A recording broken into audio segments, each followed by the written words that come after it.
এবং তাদের বিরুদ্ধে ব্যবস্থা নেওয়া হয়েছে। আচ্ছা, চরমপন্থীদের কথা ওহিদুল ভাই যেটা বলছেন এটা উনি বোধহয় কতটা ঠিক বলেছেন আমি জানি না। চরমপন্থী আপনারা নিশ্চয়ই জানেন যে চুয়াডাঙ্গা একসময় রক্তাক্ত জনপদ হিসাবে পরিচিত ছিল, মানুষ আতঙ্কগ্রস্ত হতো চুয়াডাঙ্গার নাম শুনলেই।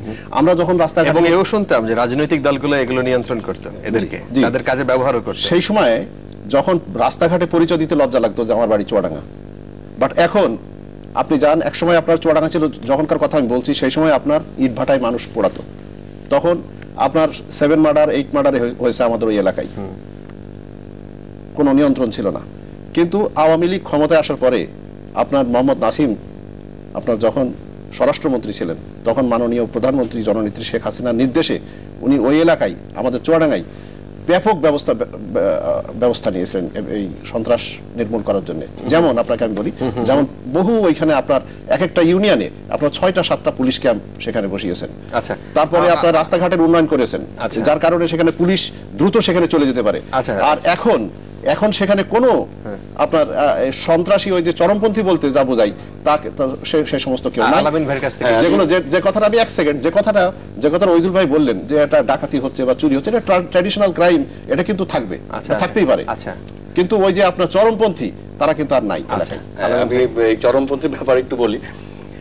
আপনি প্রথমে বলেছিলেন যে ওই সন্ত্রাস কবলিত খ্যাতিনা, আসলে ওটা কলঙ্ক, চুয়াডাঙ্গার কলঙ্ক মুছতে শুরু করেছে দীর্ঘদিন ধরেই।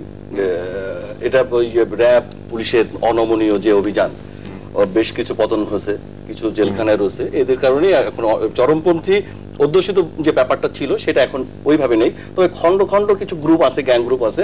তবে আমরা খুবই খুশি যে চুয়াডাঙ্গা 1 এবং 2 আসনে যে সংসদ সদস্য 2 জন রয়েছেন, 2 জনই আওয়ামী লীগ নেতা, এদের কাছে ওই ধরনের কোনো প্রশ্রয় নেই।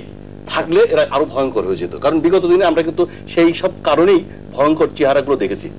এই জন্য চুয়াডাঙ্গাবাসী, চুয়াডাঙ্গা 2 জন এমপিকেই বারবার ধন্যবাদ দেয় যে আমরা অন্তত এই চরমপন্থীর যে ভীতিকর পরিস্থিতি ওইটা নেই। তবে ডাকাতি আছে, আমরা খুবই অবাক হয়ে যাই যে সারা বাংলাদেশের মধ্যে চুয়াডাঙ্গাতেই বোধহয় সবচেয়ে বেশি হচ্ছে হলো প্রতিষ্ঠা ক্যাম্প। আচ্ছা, 36টি পুলিশ ক্যাম্প, ওই যে ইউনিয়নে মানে প্রত্যেকটা জায়গায় ইউনিয়নের কোন ইউনিয়নে একাধিক। সেটা কবে স্থাপন করা হয়েছে? এটা ওই সময় আপনার ওই যে মোহাম্মদ নাসিম যখন স্বরাষ্ট্রমন্ত্রী ছিলেন আওয়ামী লীগ আমলে, সেই সময় শুরু হয়েছে, তারপরে আস্তে আস্তে এত পুলিশ ক্যাম্প থাকার পর, সেই সময়ই হয়েছে, এত পুলিশ ক্যাম্প থাকার পর এত ডাকাতি ছিনতাই, এটা হচ্ছে আসলে মেনে নেওয়ার মতো না।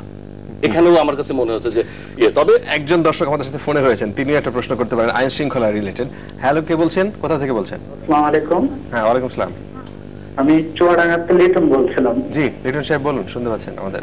জি, আমি ফোন করেছিলাম চুয়াডাঙ্গা দর্শনা, ওখানে মাদকের একটু উৎপাত, এটা নিয়ে ওনারা একটু কি বলবেন? উৎপাত বলতে কি বোঝাচ্ছেন? ফ্যান্সি গাঁজা এগুলো আর কি দর্শনাতে খুব একটা অ্যাভেলেবল, মানে অ্যাভেলেবল। আচ্ছা, এটা নিয়ে ওনারা কি বলবেন? আচ্ছা, আমি ওহিদুল ভাইয়ের কাছ থেকে শুনি এই বিষয়ে। জি, এখন হলো শুধু দর্শনা না, চুয়াডাঙ্গা শহরেও গাঁজা বিক্রি হয়। এটা প্রশাসন এত নীরব থাকে কেন? এটি দুঃখজনক ব্যাপার। আমি আইন শৃঙ্খলা রক্ষাকারী বাহিনীকে সতর্ক হওয়ার জন্য বলবো এবং তারা যেন পদক্ষেপ নেয়।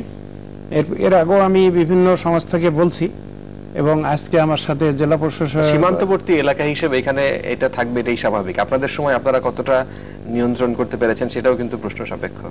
সেই সময় কি ব্যবস্থা নিয়েছিলেন? যে সময় তো ব্যবস্থা কড়াকড়ি খুব ছিল, ব্যবস্থা নেওয়া হয়েছে, অনেক কম ছিল।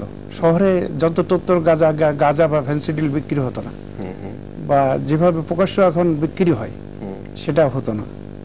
আর আইন শৃঙ্খলা কম পরিস্থিতি যেটা বলছেন যে ডাকাতি এগুলো রয়েছে, আমি পুলিশ প্রশাসনকে আরো সক্রিয় হওয়ার জন্য, আরো সক্রিয়, তারা কেন নীরব থাকে, কেন নীরব থাকে এইসব বিষয়ে সেটা সতর্ক হওয়ার জন্য। আর হসপিটালের যে বিষয়, যে দুর্গন্ধমুক্ত পরিবেশ, আমি যে সময় পৌরসভার মেয়র ছিলাম, চেয়ারম্যান ছিলাম, আমিও কয়েকবার এখানে পরিষ্কার পরিচ্ছন্ন করে দিয়েছি। কেন হসপিটালের যে সুইপার আছে, যে নিয়োজিত লোক আছে, তারা কেন দৈনিক সকালে এগুলো পরিষ্কার পরিচ্ছন্ন করে না? না করে দুর্গন্ধময় পরিবেশ তো হতেই পারে, বিভিন্ন গ্রাম থেকে মানুষ আসে, ব্যবহার করে, হতে পারে দুর্গন্ধ হতে পারে, কেন এরা করে না? এর কিন্তু কারো কি কৈফিয়ত নেওয়ার নেই। আচ্ছা আচ্ছা আচ্ছা, একজন দর্শক আমাদের সাথে ফোনে আছেন, আমরা একটু প্রশ্ন নিয়ে হ্যাঁ আমরা শুনবো, আপনার কাছে বিরতিতে যাব, তারপরে শুনবো। হ্যালো, কে বলছেন, কোথা থেকে বলছেন? জি, কে বলছিলেন? আমার নাম রফিক। রফিক জি, রফিক সাহেব আমি একটু হরিদুল সাহেবকে প্রশ্ন করতে চাই। জি, শুনতে পাচ্ছেন? বলেন। আমি বলছি যে আমাদের চুয়াডাঙ্গাতে 2001-এ রাজনৈতিক সহিংসতা অনেক বেশি ছিল, বর্তমানে নাই।